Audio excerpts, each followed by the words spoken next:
Hello everyone, my name is Rob, I'm from the Insane Gamers, and this is part number 59 of Gran Turismo 6. And what we're going to be doing in this episode is the 550pp World Touring Car Championship, so hopefully we'll be able to, hopefully I will have the correct vehicle. Apparently this is acceptable. Let us choose it. It is also 600 pp, yet I am allowed to enter. It says 550 pp World Touring Car Championship Race 1, but the pp requirement is 600 or less. This confuses me.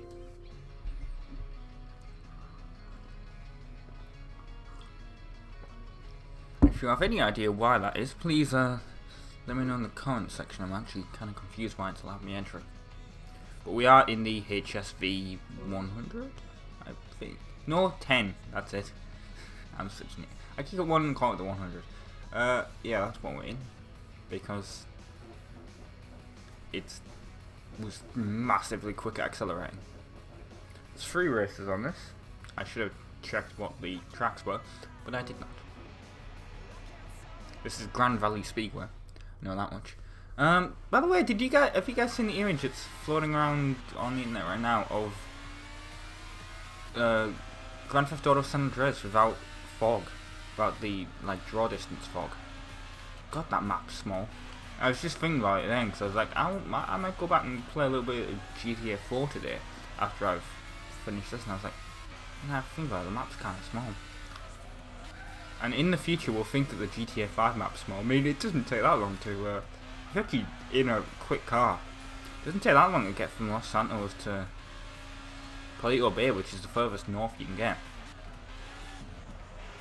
So,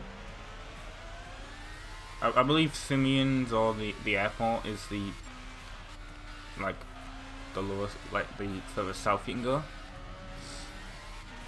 and Palito Bay is the most north you can go. It doesn't take long to get there.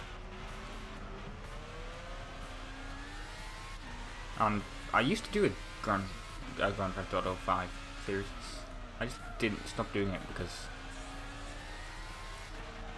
apart from Paul, no one I know has it on Xbox One that would do a video. And in fact, Paul said he's not coming back from YouTube ever now. But he said. He essentially said, I'm not good. Yes, this was yesterday at the time I recorded this. He said, I'm not coming back to YouTube apart from if I do a video review or if I have to record a voiceover for one of your videos or something like Machinima. So that's interesting. Speaking of that, I've actually kind of got Machinima working. 2 Machinimas working. Really? About it. I have Earth-class protectors, which you know about, and then I'm working on this kind of GTA Machinima thing called Santos Squad, which is about the police. And I've revealed that now, so yeah. It's if you've ever seen Cops or Road Wars, if you're British. It's a completely different program. I'm just naming a British one. It's gonna be like that.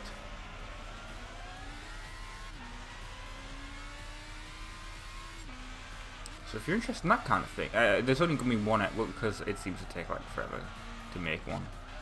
There's only gonna be one episode at least at the moment. If it gets a lot of views, I'll obviously make a second one. But at the moment, I'm only going to make 1 episode. Earth-slash Protectors? No, that's going to be a 6-episode series. Although I need to actually, start filming that.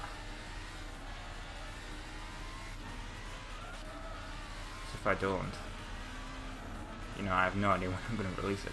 I think probably August again, like I did with, I was going to say 2-player. Although if I did release 2-player in August, I need to start doing more of that as well. But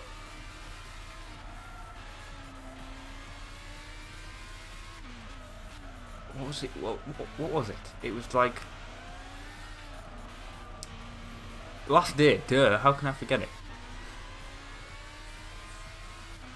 And besides, I have no idea how last day is gonna, you know, exist for 5 series, considering I've only done 2 so far.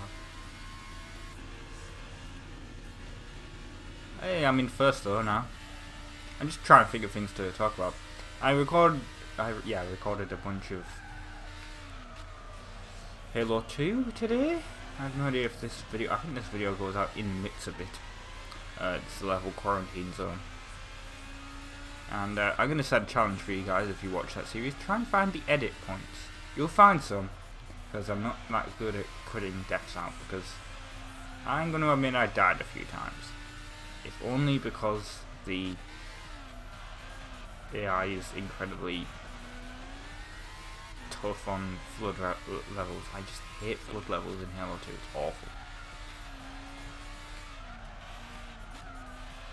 But, you know what it means soon? It means soon we'll get to Halo 3, which is my favourite of all the Halo games.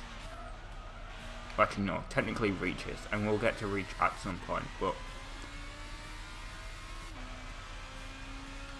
for the moment, out of the main series Halo games, so Halo 1, 2, 3 and 4,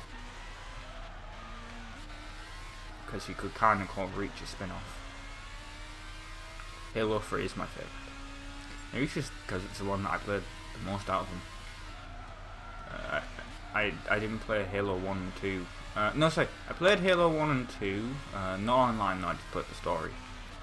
Because I had an original Xbox. But I didn't have an Xbox Live. And then when I got a 360, I got Halo 3. And enjoyed the shit out of it and played that online. Halo ODST I got simply for the map packs because it was cheaper than buying. Because at the time I got ODST, you could get ODST for £5 and it was cheaper than buying all the map packs. And you got the exclusive ones, which I think they released like later on. I'm not sure about that. I can't remember if they ever did release them. And then I got Halo Reach, and that's the one I think I've played the most.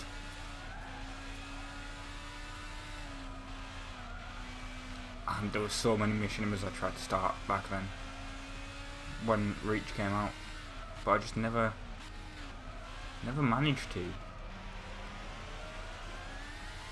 I've always loved it, like, this is a weird thing to talk about in Gran Turismo, especially when I'm talking about Halo, but I've always loved machinima. Like, when I first started YouTube on like a really old channel back in 2009 that doesn't exist anymore, it was just, I saw like, obviously at the time I don't think it was the most subscribed, but it was in the top 10. It was Machinima, the actual like hub channel, and at the time it actually used to upload Machinima, and they were always on the front page whenever they uploaded a Machinima video, and I was like, I could do that, it doesn't seem that difficult. And at the time I didn't know like about capture cards and things, I just thought, well, you know, you could just do stuff. Like, I don't know what I thought. I thought like there was a way of just doing it over Xbox Live, which technically there was. It's called Bungie Pro. The problem with that is you have to pay for each thing that you render, even if it was like a 5-second clip. But look, I did have Bungie Pro, and they give you 5 free renders, so I was like, well, there's no way I'm ever going to be able to make a machinima. If I use Bungie Pro, I'll have to get a capture card.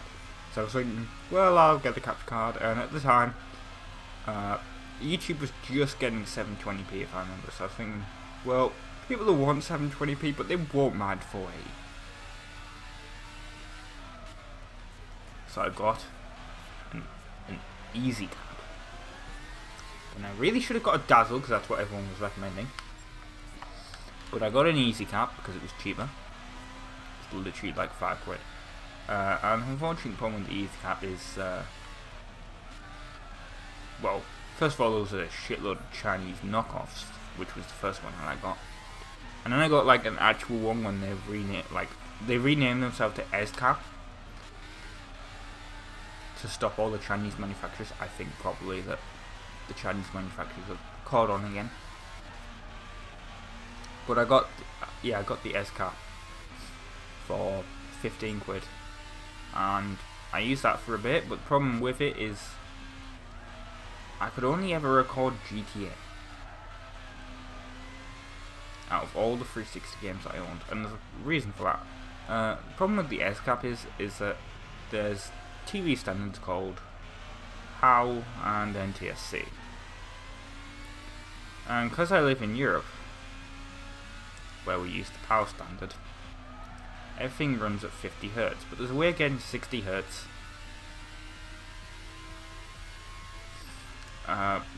through something called PAL 60, but it's very difficult for capture cards to understand what it is, really, through the composite cables. It doesn't really matter when you're using component, because it's the component signals kind of, while it uses PAL and NTSC, it does the frame rate differently, I believe, so it's just easier for devices to understand it. So yeah, that was the problem really. It was only GTA 4 would run in PAL 50 mode, which gives colour. PAL 60 gives colour, but TVs have to understand how to decode it. And my TV understood how to decode it, just that the S-cap didn't. So the S-cap was just like, this is black and white, and I was like, oh well, there's no way I'm gonna, like, unless I'm making like a noir film, there's no way that's gonna work. Actually, I wonder if you could do that with a machinima. Anyway, it doesn't matter. So I got that, and I was like, well, I'm gonna have to upgrade. This one, like, a bit later. We've done like a few videos on the channel. I think I upgraded capture card. No, sorry, I'm getting slightly confused. Then I thought, well, then I saw like the Call of Duty commentaries happening. At the time, Halo Reach was still popular. Halo 4 hadn't been announced yet, so I was thinking, well, I'm sure you could do a Halo commentary series. No one has done this, and I don't know if anyone has. Obviously, there's no point now because it's all Let's Plays like this, but at the time, the Call of Duty commentary thing was really popular, so I was thinking I could do one with Halo. The problem is I'm not actually that good at, you know, in multiplayer. I'm more of a machinima guy, because I ain't really... When I play Halo, I mainly play custom games, which is why I kind of stopped playing Halo 4. Because there's hardly any custom games, because I remember I remember Fat Kid, and I don't know if anyone here remembers Close the Door. I don't know if that was just a British thing, or if it was just a, you know, thing with my friends, but we found this game type called Close the Door in Halo 3, and I can't believe I'm explaining this. I should really save this for a Halo video, but that's not going to happen now, is it? Yeah, Close the Door was this thing where it's an infection game type, and you're in a fortress. If you know the zombie, you're in a fortress, and you have to, there's barrels, and you have to push them in front of the door, and the zombie has an energy sword to kill you, and a grab hammer to knock the doors out of the way. But the problem with barrels is barrels are actually kind of hard to move with energy swords, with grab hammers, surprisingly, if they're packed tightly enough together. So we move. So you have to like block the doors with the barrels by punching it with your gun, which for some reason makes them easy to move. I don't know why punching it with your gun makes it easy to move in Halo, but using a gravity hammer doesn't. Anyway. So yeah, you eventually like find an area you barricade yourself in, but you only have a pistol, and I believe I think you have a pistol and whatever not the brute shot. There was like a brute pistol that would kind of work like a shotgun. I can't remember its name. But you either had like a pistol, that brute weapon, or an SMG with just one clip, and you essentially just hid and waited for a guy to, like, the zombie to infect. Obviously, the idea is you stop the zombie, you see how long you can survive. This is what we did before Firefight was really a thing, folks. Anyway,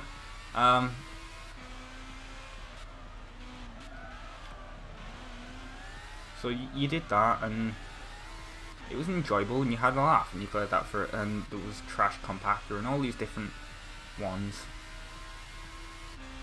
And then Speed Halo was a thing, I just don't remember it being popular.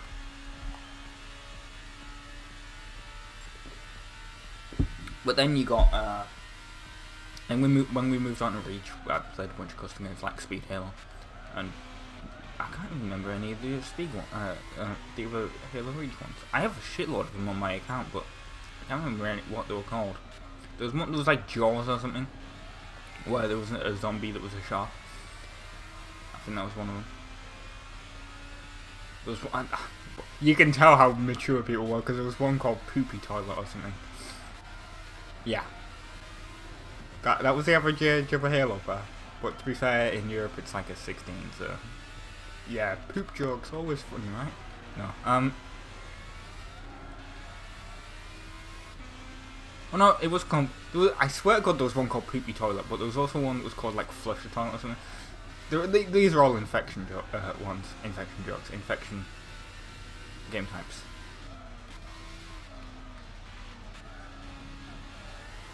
Anyway, we'll move on from that. We essentially, I wanted to record this because at the time there was. This is the backstory to the channel. We were kind of a clan, but we weren't really like a big clan. Obviously, you'd never heard of our group. It was called the Xbox Cool Clan. Yeah, I mean, amazing name. I would like to point out Chris came up with that name. I was the one that came up with Insane Games.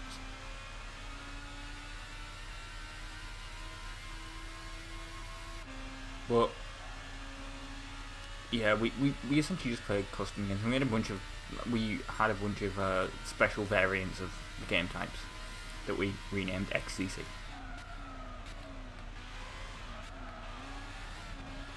Things that we thought made it cooler, but it's not like it didn't. Like invisible close at all, because you know that makes. Actually, no. If you made the zombie invisible, that'd be cool. I think that was one that people liked, but essentially, yeah, I got the HD PVR, which is what I'm using to capture right now. Essentially, if you want to know the story of the Xbox Cool Clan and Insane Gamers, go to the website or the wiki page. There's not a Wikipedia page, there's an Insane Gamers wiki. You just type that in on Google. I'm sure it will come up. Anyway, so that's a thing. So essentially, I got the HD PVR, and it really annoyed me because like I got it, and then like a month later they announced the HD PVR too, and I was like, should have just waited. But then again, I wouldn't be able to record PS3 footage with that. So actually, I think it came with like adapters and shit, didn't it? I can't remember. That's the one that Paul had. And then eventually we closed the Xbox Cool Clan channel down and we started this one. And then I got an Elgato, which is what I use for Xbox One footage, and eventually PS4 and Wii U when I get them. Which I'm really annoyed. I'm really annoyed that seller on eBay. And everyone else. Because I spotted this Wii U on eBay and it was 99p and it had free delivery. And it was a legit thing because it took a picture, and I Google searched I reverse searched the image on Google, and it was like there are no other images like this. So I'm like, well, that obviously means the seller must own the site. It's not just a random stock image that they have. So I look for the image. So I 99p. I'm like, oh, I could get a Wii U for 99p. That'd be awesome. I'm the only one watching the auctions. Well, like 2 days before, someone bids. I'm like, shit. No way now am I gonna win. And then like a bunch of other people, because there was like one person bidding. There was, by the man, no one else watching this. Because of that person bidding, it went up to like other people started noticing it. It went like, if you search Wii U, it would become the top searched. Like it would be the top item. And then it like became, it went up to like 50 quid, and then 100 quid, and then 160, and it's like, You fools! If you didn't like increase the price, like if you hadn't bidded it up to that price, you could have got it for like the lowest price possible. Because I don't understand why people don't do this on eBay. Right? You have an item that starts at 99p, so you bid at first 99p, and then the next person bids £1. Because you can do that. And then the person after that, it goes up in 20p intervals. So I don't know why people just don't go up in 20p intervals and just wait until it gets right to the end, like the last hour or so, before they increase the price massively. Like, say they start bidding a lot. Like, say someone keeps it at 120, and then the next person waits until like an hour left, and they go up to 140, and then if they only go up by the minimum, it will probably only get to like 10 or 20 quid. I don't understand why people don't do this. It just confuses the hell out of me. So people, please, on eBay, if you're gonna do it, get it for the lowest price possible, man. That's the entire reason you go on there. Otherwise, you go to a store and actually buy it.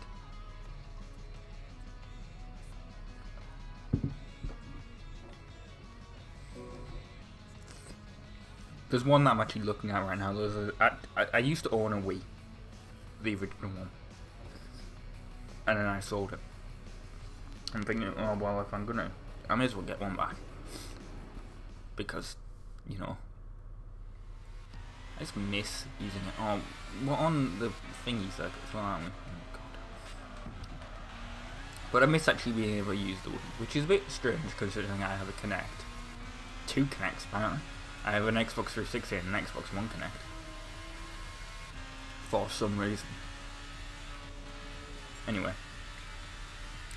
I've used the PlayStation Move as well. I have to say the Kinect is my favourite out of all three. All of them. But, because it means you don't even have to hold anything. It's the best. But the Wii, yeah, okay, fine, whatever. I'm looking at one on eBay and it was like 99p. And it's like a £9 delivery or something, so I don't even have to spend a tenner. So I'm thinking, should I or shouldn't I? And it's in its box as well.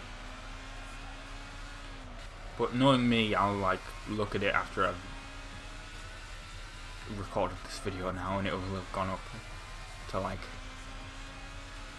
50 quid somehow. So it's just the way eBay works for some reason.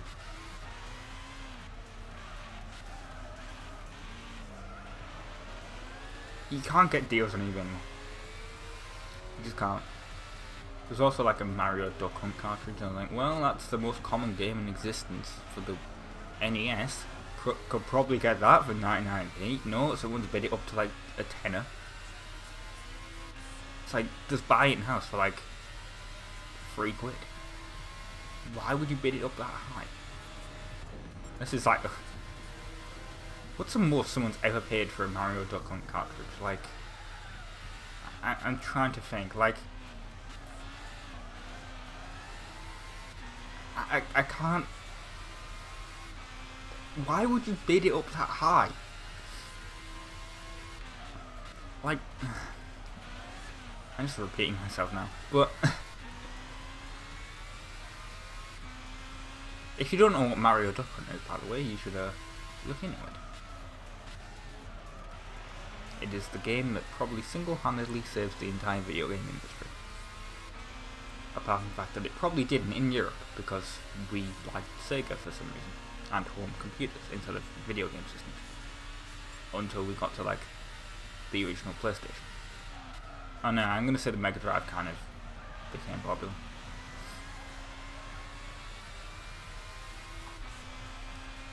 Because I have a bunch of retro game stores near me. I have 2, which is kind of rare for the UK. We hardly ever see.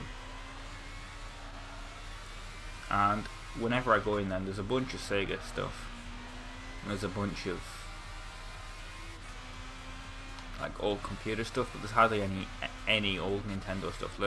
Like you'll see a lot of Wii U. Well, not a lot. You'll see a lot of Wii. A few Wii U games here and there. Bunch of GameCube. which is strange because I like the GameCube, but the games are way too expensive. What was it? There's quite a lot of N64 because that's a hot thing at the moment for collectors to get into. A tiny amount of Super Nintendo, and you hardly ever see NES cartridges. It's strange. What did I say? But you go in there as well. Like I go in quite a lot, and on the other side of the store it's just full of Sega stuff. And the reason I stopped talking there was because just the loss of control. It's just full of Sega stuff. Like Dreamcast, quarter of the store, like the quarter of that half the store, so an eighth of the store really, if you run it. Like Sega stuff literally takes up like half the store, half of one of the stores.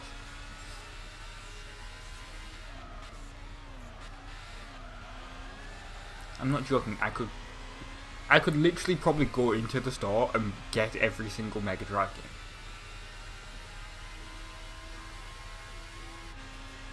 If I really wanted to. I'm not gonna, because that's like an insane amount of money to do so, but I could if I wanted to. And there's a load of PlayStation 1, PlayStation 2, even PlayStation 3 and 4 stuff. And usually quite a lot of Xbox. I also like the fact that they're trying to just get rid of original Xbox products. Well, games. Products. They're just trying to get rid of it because they're like 3 for £5. I'm like, okay. Should I? Should I really? Do I really want to get Dead or Alive Ultimate? No, I don't want to get Dead or Alive. For some reason, the local game store, well, it's not, yeah, the local retro game store has like 5 copies of Dead or Alive Extreme Beach Volleyball. I have no idea why. So if anyone would like one, you're a perv first, but yeah.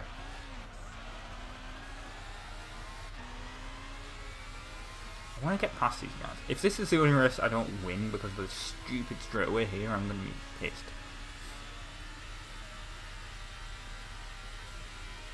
Speaking of people getting pissed,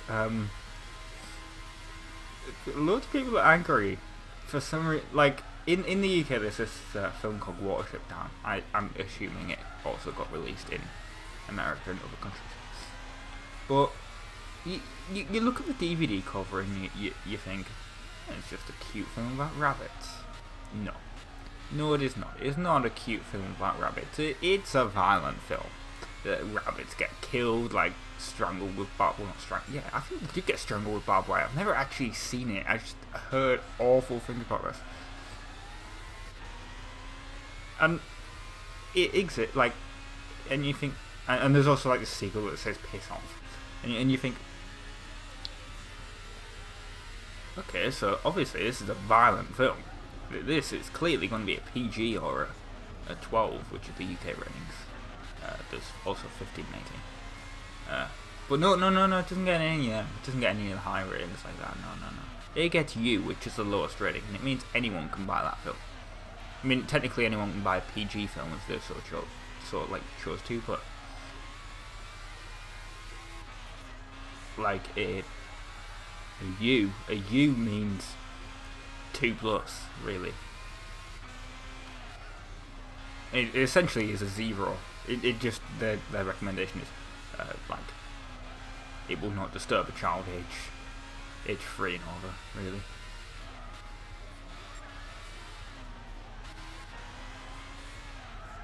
A U is stuff like Monsters Inc., which is your kind of thing on that, but the monsters are somewhat scary when you like. But even like my favourite is the back of the like when I was younger, I had Monsters Inc. on video, and it had the best thing ever on the back. It was like, you, although parents are recommended to watch this film with children on their first couple of viewings. I'm like, okay. But Watership Down doesn't even say anything like that. Like, I've seen the back of the DVD box, it's just like, you. The worst thing is, like, nowadays, like, they give like a warning saying like contains mild violence or something. No, Watership Down because it was rated before that. It doesn't say anything, it just says you contains no material likely to offend or harm. Yeah, really. It does it, and people complain. I mean, this film came out in 1978, and people still complain to the British rating board about it.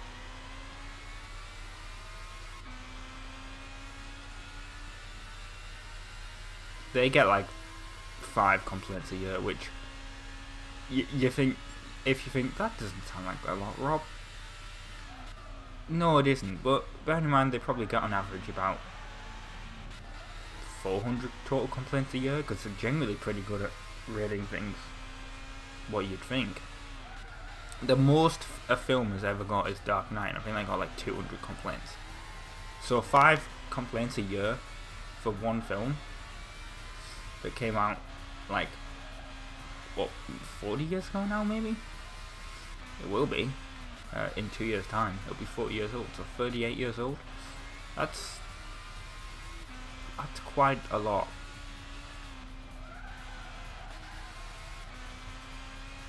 I think I got that math incredibly wrong, but whatever. I'm trying to concentrate and play a game at the same time.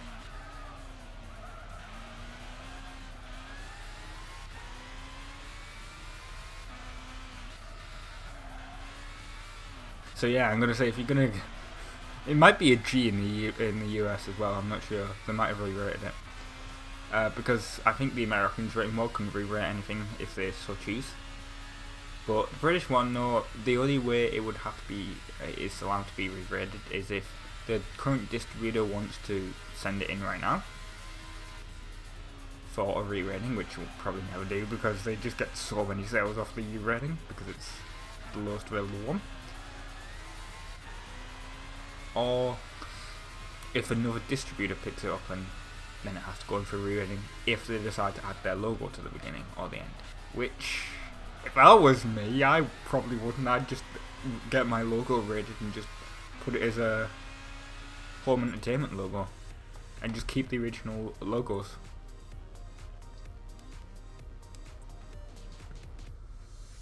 I mean like that, but apparently. I really need to get on to watching that again, but there's just been a bunch of complaints, especially considering it was on TV recently as an Easter movie. Anyway, I apparently earned 3 stars, which means I'm probably going to earn more money off completing the championship.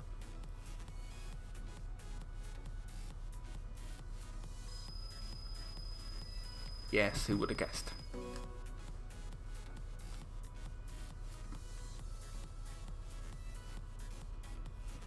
Can I get off this menu? Anyway, I've been Rob, I've been from the Insane Gamers. Maybe the game will have given me a car. I don't know. Next episode we'll be doing this, the 600 PP World Touring Car Championship. And let's just check.